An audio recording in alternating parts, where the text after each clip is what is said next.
판단을 멈췄다는 말은 더 이상 선택하지 않겠다는 뜻으로 사용된다. 지금은 결정할 단계가 아니고 잠시 멈춰서서 상황을 보겠다는 의미이며, 그래서 모든 흐름도 함께 정지해 있을 것처럼 느끼게 한다. 이 표현에는 하나의 믿음이 깔려 있다. 판단을 멈추면 상황 역시 멈춘 상태로 유지될 수 있다는 생각이다. 그래서 사람들은 부담이 커질수록 이 상태를 선택한다. 지금은 판단이 과도하게 느껴지고 조금 숨을 고르고 싶으며 아직 움직이지 않아도 괜찮다고 느낄 때 판단을 멈췄다고 말한다. 이 말은 스스로에게 안정감을 준다. 더 이상 선택하지 않아도 되고 더 이상 책임이 늘어나지 않으며 잠시 흐름 밖에 서 있는 것처럼 느끼게 하기 때문이다. 하지만 현실에서 이 상태는 생각보다 오래 유지되지 않는다. 겉으로 보기에는 아무 판단도 이루어지지 않은 것처럼 보이지만 그 사이 상황은 조용히 움직이기 시작한다. 이 과정이 혼란스러운 이유는 누군가 판단을 요구하지 않았기 때문이다. 결정을 재촉하는 말도 없고 멈춰 있으면 문제가 된다는 경고도 없다. 오히려 상황은 조용하다. 그래서 개인은 여전히 판단을 멈춘 상태에 머물러 있다고 느낀다. 하지만 구조는 그렇게 작동하지 않는다. 판단을 멈췄다는 상태는 구조 입장에서 공백이 아니다.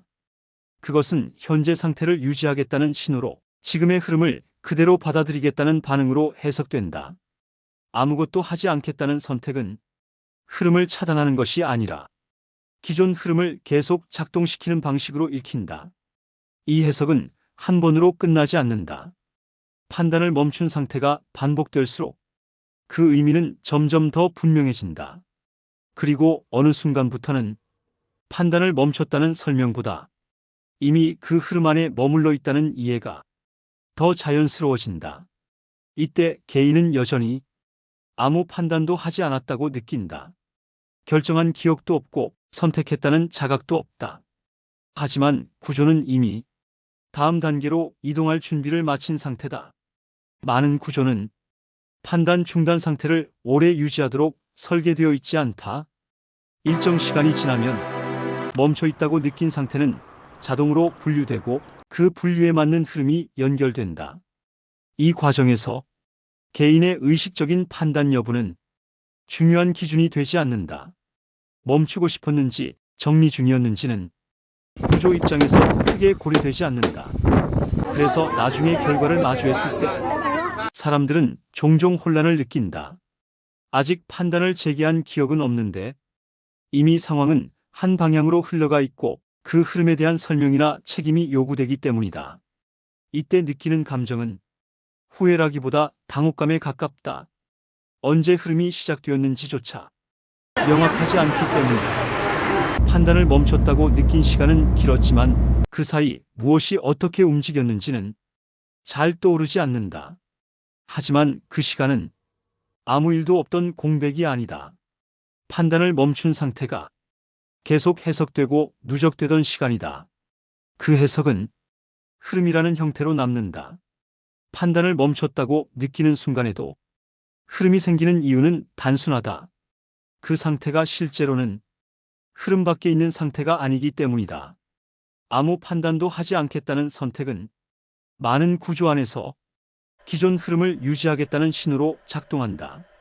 그래서 멈춤은 항상 정지를 의미하지 않는다.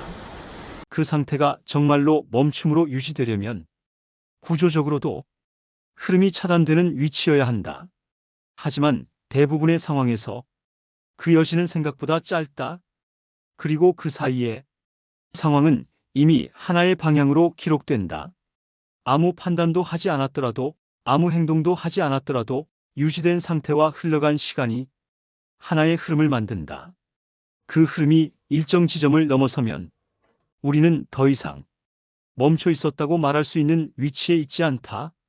이미 형성된 결과를 마주하는 위치에 서게 된다. 판단을 멈췄다고 느낀 시간이 가장 불안정한 이유는 바로 그때가 의식 없이도 흐름이 굳어지는 구간이기 때문이다. 그래서 이 상태에서 필요한 것은 더 오래 멈추는 것이 아니다. 지금의 멈춤이 정말로 흐름을 차단하고 있는지 아니면 이미 하나의 방향으로 작동하고 있는지를 인식하는 일이다. 판단을 멈췄다는 감각은 우리를 잠시 안전하게 만들어주지만 현실에서는 가장 조용하게 흐름을 만들어내는 상태가 되기도 한다.